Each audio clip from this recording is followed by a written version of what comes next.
If I told you a supply chain attack could start with a typo, a copy-paste, or an AI suggestion, would that surprise you? Because that's how a lot of them actually start now. Not with elite hackers using 0 days, but with a very normal developer behavior.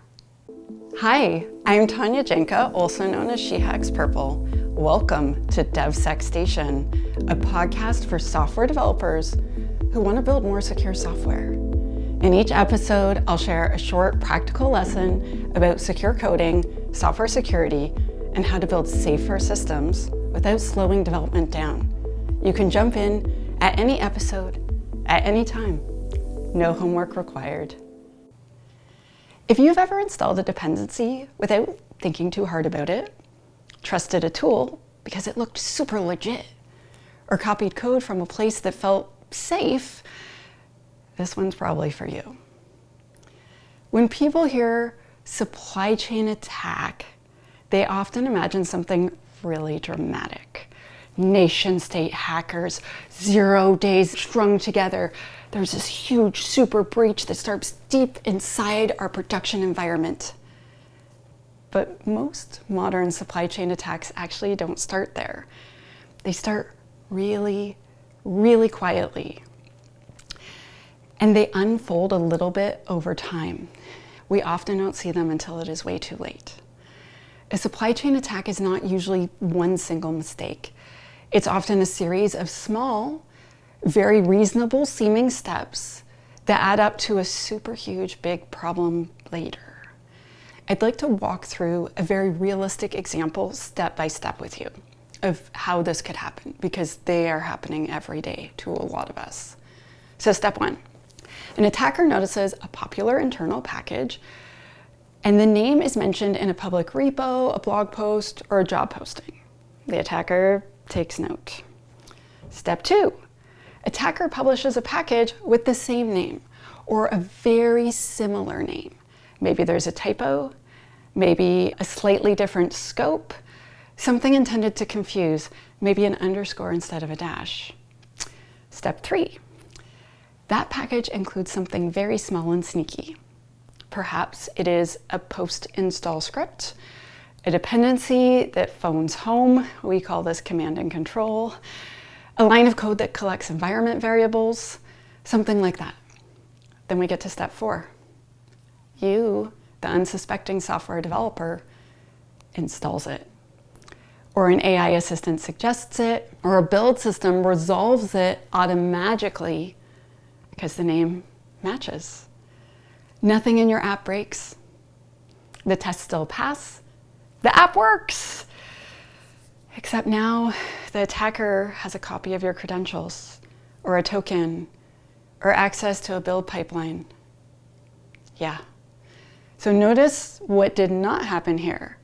No one hacked your app, right? No one broke your cryptography.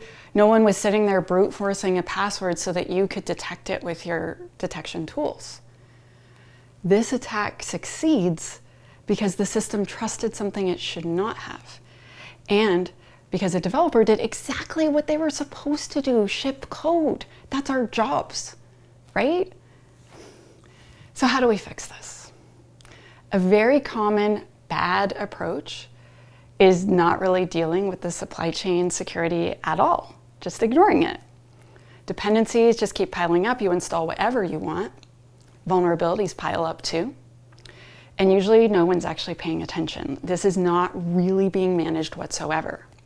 Or your team buys a software composition analysis tool, an SCA tool. They run it once. They see hundreds or thousands of findings. They super panic.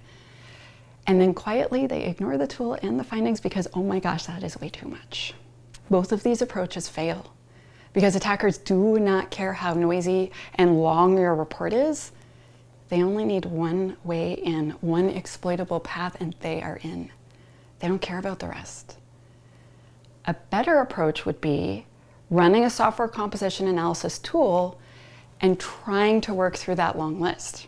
This is definitely an improvement because at least you can see the risk and you're looking at it, but it is not great Because without reachability features, you're still underwater.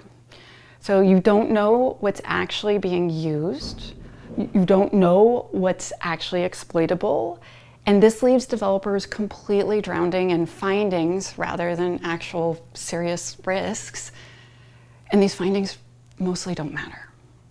That's how a software composition analysis tool can just become background noise instead of a useful security control.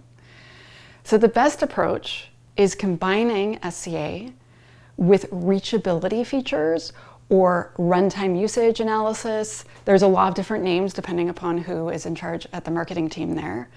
And then acting on the dependencies that pose real, genuine risk to your organization. So think high severity plus reachability being the key thing you're looking for. So what do these features do? So they tell you if the vulnerability exists, and if the code path with the vulnerability is actually executed, and if this is something an attacker could realistically actually get at. Then you fix that thing once, and then ideally, we're going to come to this, you add a guardrail. So the problem doesn't quietly come back and bite you later.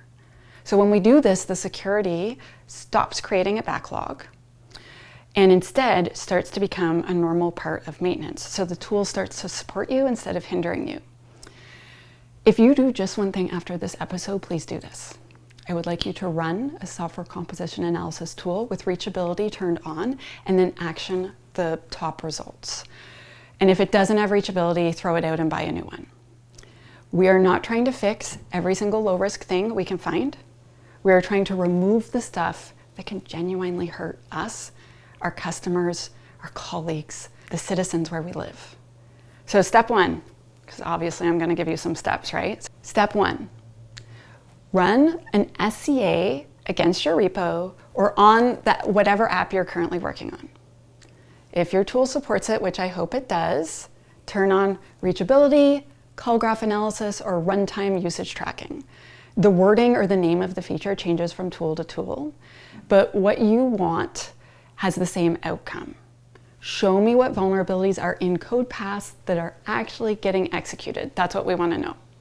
Step two, filter down those results to high severity and reachable from within my code.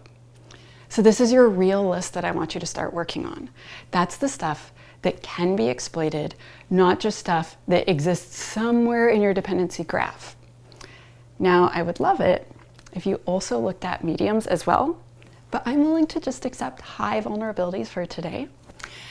Step three, take action on the top one. So pick the simplest one to fix first and go in this order. Remove it if you don't need it. 2, upgrade the dependency to a patched version if possible. And then 3, if none of those are possible, replace that dependency if it's no longer supported or if the amount of effort to replace it or to upgrade it seems really unrealistic. Okay, now we're on to step 4. Step 4, prevent future you from redoing this work by adding at least one guardrail. So here is a list of guardrails. Pin versions and use lock files to ensure that nothing changes on you by surprise. Pinning doesn't make dependencies safe, but it does make changes deliberate. And as you can imagine, us security nerds do not like those kinds of surprises. Another guardrail you could do would be being strict on which registries you use and only downloading dependencies from trusted registries. Or 3, you could do all of them if you wanted, but 3, the last choice, add an SCA tool to your pipeline and set your CI to fail on high plus reachable. So it's only noisy when it actually matters. You don't need to boil the ocean today. Just run the SCA tool once and fix one finding and add one guardrail, and you've done a really good job. This is what I mean when I say security should be practical. You're not doing security for the sake of it.